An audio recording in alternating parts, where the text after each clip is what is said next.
Hi friends in New Creation, it's Rebecca, and today I have a story to share with you called How Smudge Came. I want to tell you right now that there are some sad parts to this story, but I think you're going to really like the ending. So when the sad parts come, you know that they're going to come. Maybe you feel a little teary or you feel a little worried. I want you to know it's going to be okay in the end. So we don't have to be we can be nervous about it, but if you feel nervous about it, it's going to be all right at the end. All right, ready? How Smudge Came. Story by Nancy Gregory. Pictures by Ron Lightburn. Do you see the woman walking in the rain with the umbrella and her bag?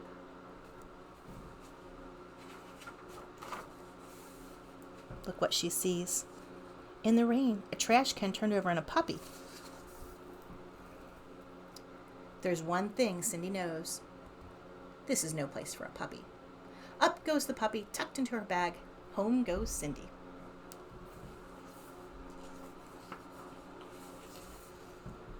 If there's one thing Cindy knows, don't let anyone see. Cindy sneaks upstairs to her room. Is that you, Cindy? Yes, Mrs. Watson. You are late. Dinner's getting cold. Right there, Mrs. Watson. Puppy goes under Cindy's bed.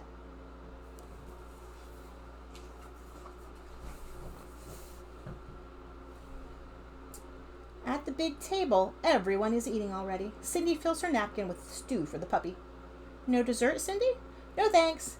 Her chair squeaks as she pushes it back. Cindy lives in a group home. This is a place for adults who have intellectual disabilities to live with their peers, have dinner together. Sometimes when you grow up, you don't want to live with your family, but you're not ready to live on your own, or you don't want to live by yourself, so you can live with other people, like Cindy. Up in her room, puppy eats. Hungry. Dear little puppy, croons Cindy. If there is one thing Cindy knows, this is her dog.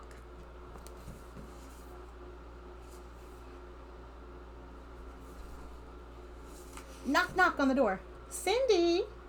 Into the closet goes the puppy. The door opens.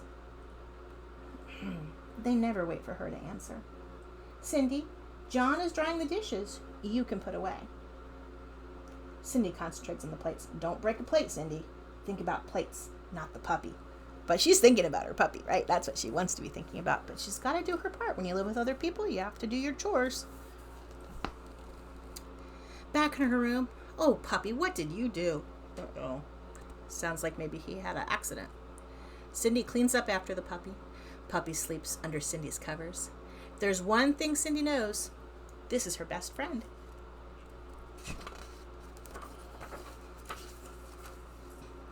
Ring, ring. Get up, Cindy. Get dressed. Go to work. What about the puppy? Take him along.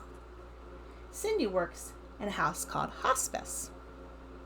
Dustpans and buckets and disinfectant up and down the halls, in and out of all the rooms. Cleaning, cleaning, cleaning. She likes to make things shine. Cindy, right, is a janitor at a hospice. Into the pocket of her big yellow apron goes the puppy. Out of the closet comes the brooms and the mops and the polishers. Up and down the hall goes Cindy, in and out of the rooms. She's got her puppy with her at work while she's scrubbing, cleaning, making things safe and taking care of the germs so people are comfortable and safe. Here's Jan. He isn't very old, but he is very sick. Sometimes tears trickle out of his eyes. He is almost blind. Clank! Is that you, Cindy? Yep. In her apron pocket, the puppy whimpers. What's that sound, Cindy? What sound? Didn't you hear it? Cindy puts the puppy on Jan's bed. Oh my, a puppy. Can you see him? Not really. Just a smudge on the in the dark. Cindy smiles her slow smile. Same when I first saw him. Smudge in the dark. When she found him in the trash can in the rain. At lunch, Cindy eats her sandwich on the back lawn. Smudge eats a bit of bread and sniffs around, then heads back into the apron for the afternoon. When Cindy gets home, people are shouting. Cindy, what's going on in your room? What did you have in your room last night? Uh-oh.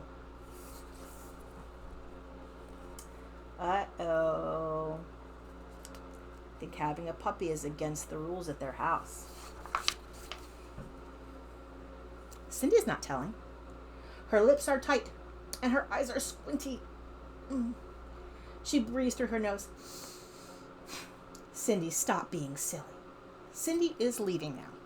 Someone blocks her way. Someone opens her bag.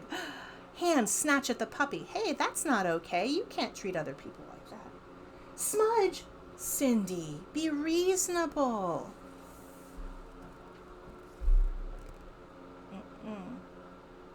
Cindy's not being treated very respectfully, is she? Now that they have the puppy, everyone is reasonable. You can't have a puppy. You can't take care of it. You work all day. What would the puppy do all day while you were at work? I'll take him with me, Cindy says. But they drown her out with their words. She tries to tune out. Humane Society, she hears. They'll find a good home for him, she hears. She will not weep. But the tears squeeze by. She starts to hum. She wants to ignore what they're doing.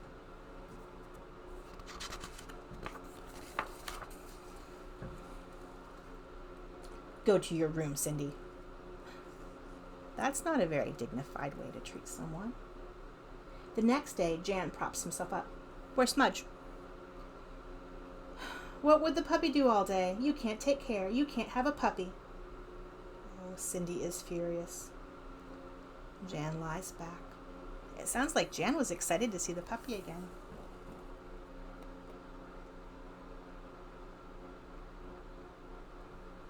I think this part is very sad. After lunch, Cindy is back in Jan's room. What's the Humane Society? A place that looks after animals until someone comes to take them. To a good home? That's right. Cindy snorts. Where is it? I'm not sure. The other side of town? Cindy brings the phone book. Find it, please, Jan. Cindy, I can't read the phone book. Who can I ask then? Carmen, maybe? Cindy finds Carmen in the TV room. Carmen writes the address on a piece of paper. The phone book lets you look up, whereas the address of different businesses, like the Humane Society. Cindy folds it carefully. It's far away, but Cindy has a bus pass. If there's one thing Cindy knows, it's how to get around.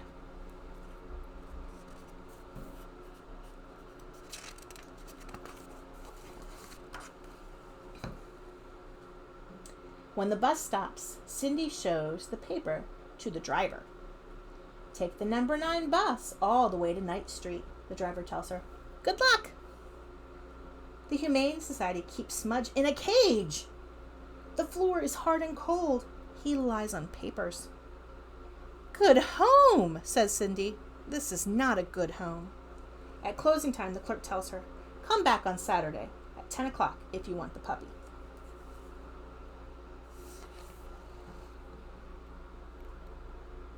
You can tell she loves Smudge, and Smudge loves her.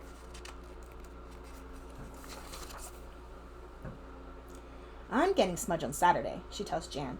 They gave him away on Saturday.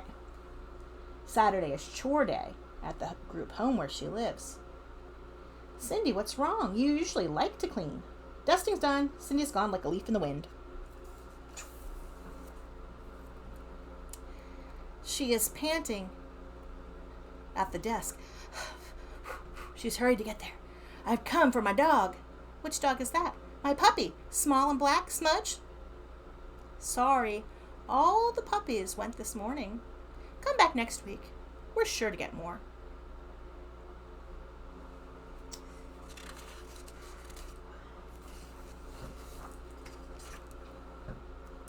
Cindy sits in the park for a long time, but the hurt won't go away every time she breathes.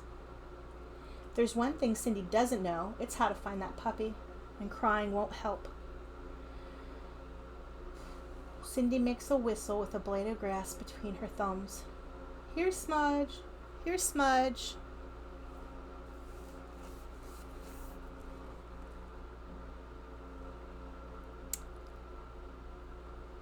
There's no place to go but home.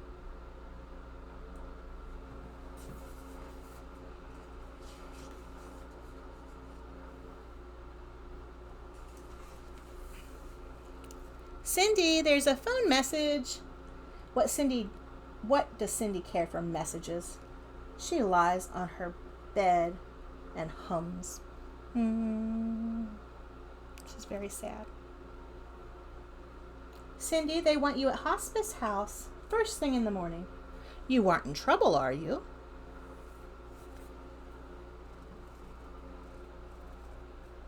At hospice house, everyone is in the living room. Jan is up. Jan never gets up. Carmen, too. Is the TV broken? What's going on? Is there trouble? There's one thing Cindy doesn't need. It's another scolding. She starts to tune out.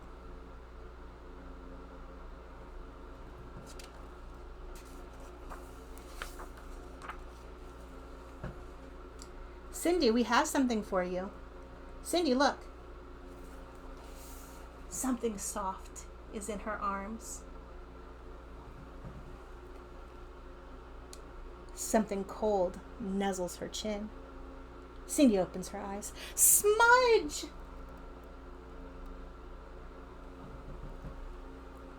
We'll keep him here, says Jan. For you, Cindy. Well, for all of us. There's one thing Cindy knows. This is the perfect place for a puppy.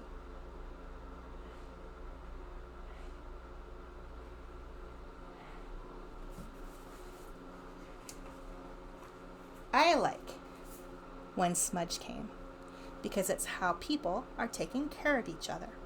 You see, some people in the story aren't very creative about solving problems or taking care of each other or meeting each other's needs. And some people are very creative, right? The people Cindy lives with couldn't figure out the solution to her problem, but the people she works with do. I like how they take care of each other, show love for each other. They see when Cindy loves the puppy that they can love Cindy by also loving the puppy. This story doesn't talk about God, but I think it's a good example of how when we love each other, we help other people see how to love other people too, right? So when you love someone in your house, that other people in your household learn how to be loving too. If you have a sibling, if you're loving to your sibling, maybe that helps your other siblings be more loving too. Right? So when Cindy loves her puppy, it helps other people be more loving too. This week, I hope you can think of a way to be even more loving to friends and family and people in your household or people in your neighborhood or people in your school, and interested to see if that helps other people be more loving too. So pay attention for it. When you're more loving, are other people more loving too? You can consider it a little experiment. All right. I hope you have a good week. I'll see you later. Bye-bye.